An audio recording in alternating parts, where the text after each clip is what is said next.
Hai semuanya, pernah nggak sih kalian nongkrong di kafe atau di tempat favorit bareng teman kalian? Nah, ternyata kegiatan yang kelihatan sesantai itu punya makna sosial yang dalam loh. Aku Nadia Putri Setiawan dengan NIM 11525000109 dari kelas C, pengantar sosiologi, bakal bahas tentang kebudayaan dan masyarakat dengan mengambil contoh kasus budaya nongkrong, mulai dari ruang sosial, gaya hidup, dan solidaritas anak muda masa kini. Yuk kita mulai. Budaya nongkrong tidak hanya sekedar menghabiskan waktu, tapi juga menunjukkan bagaimana masyarakat modern berinteraksi dan membentuk identitas sosial. Karena itu, fenomena ini menarik untuk dikaji secara sosiologis. Dalam pembahasan ini, saya akan mencoba menjawab 3 pertanyaan utama, mulai dari maknanya secara sosiologis hingga dampaknya secara kehidupan sosial.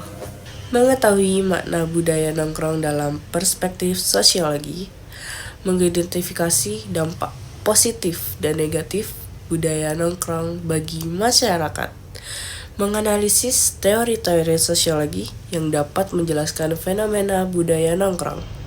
Nongkrong menjadi bagian dari budaya populer di kalangan anak muda, di mana bagian ini memperlihatkan bagaimana nilai, gaya hidup, dan interaksi sosial yang berkembang seiring waktu. Sebagai contoh nyata dari budaya nongkrong di kalangan anak muda, saya mengambil studi kasus di Lawson, salah satu minimarket yang cukup populer di Surabaya. Fenomena nongkrong di Lawson menarik karena tempat ini awalnya bukan dirancang sebagai tempat nongkrong seperti di kafe atau di coffee shop, namun justru berkembang menjadi salah satu ruang sosial baru bagi mahasiswa dan anak muda. Di sana, kita sering melihat sekelompok mahasiswa duduk bersama di area meja, menikmati makanan ringan atau minuman, dan mereka sambil mengobrol santai hingga mengerjakan tugas kuliah. Suasananya di sana sangat santai, sangat nyaman, membuat Lawson menjadi tempat alternatif bagi anak muda untuk berkumpul tanpa harus mengeluarkan biaya yang besar seperti di kafe. Dari sudut pandang sosiologi, aktivitas ini dapat dijelaskan melalui beberapa teori.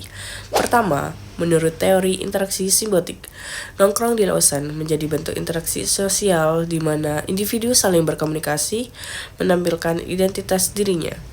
Dari cara berpakaian, cara berbicara, dan aktivitas yang dilakukan di sana, hingga mencerminkan citra sosial yang ingin mereka tunjukkan kepada lingkungan sekitarnya. Untuk teori yang kedua, jika dilihat dari perspektif fungsionalisme, nongkrong di Lawson berperan memperkuat rasa kebersamaan atau solidaritas sosial.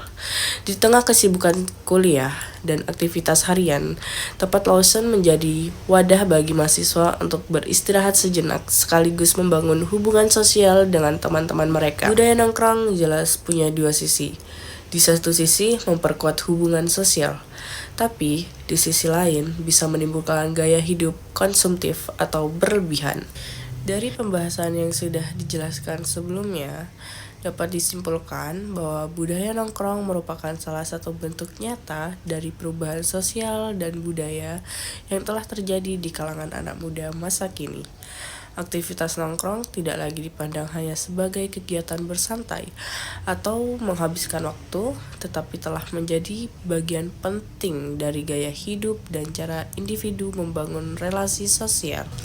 Nongkrong di tempat-tempat seperti kafe, taman, maupun minimarket modern seperti Lawson menjadi ruang sosial di mana anak muda dapat berinteraksi, bertukar pikiran, mengekspresikan diri, bahkan membentuk identitas sosialnya. Dalam konteks ini, nongkrong memiliki fungsi sosial yang cukup kuat karena memperkuat hubungan antar individu dan menumbuhkan rasa kebersamaan di tengah kehidupan modern yang serba cepat dan individualistis. Namun, di sisi lain, budaya nongkrong juga memiliki dampak negatif yang perlu diperhatikan.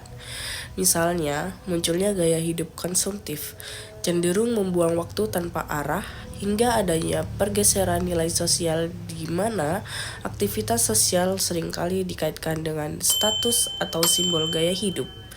Hal ini menunjukkan bahwa setiap fenomena sosial selalu memiliki dua sisi, yaitu sisi positif dan negatif, tergantung bagaimana masyarakat memakainya. Dari sudut pandang sosiologi, budaya nongkrong dapat dijelaskan melalui berbagai teori, seperti interaksi simbolik yang menyoroti makna komunikasi antar individu, fungsionalisme yang menekankan pentingnya solidaritas sosial, serta teori Bourdieu yang melihatkan bagaimana pilihan tempat dan gaya nongkrong mencerminkan kelas sosial dan cita rasa budaya. Jadi, pada akhirnya, budaya nongkrong adalah cermin dari dinamika kehidupan sosial anak muda modern.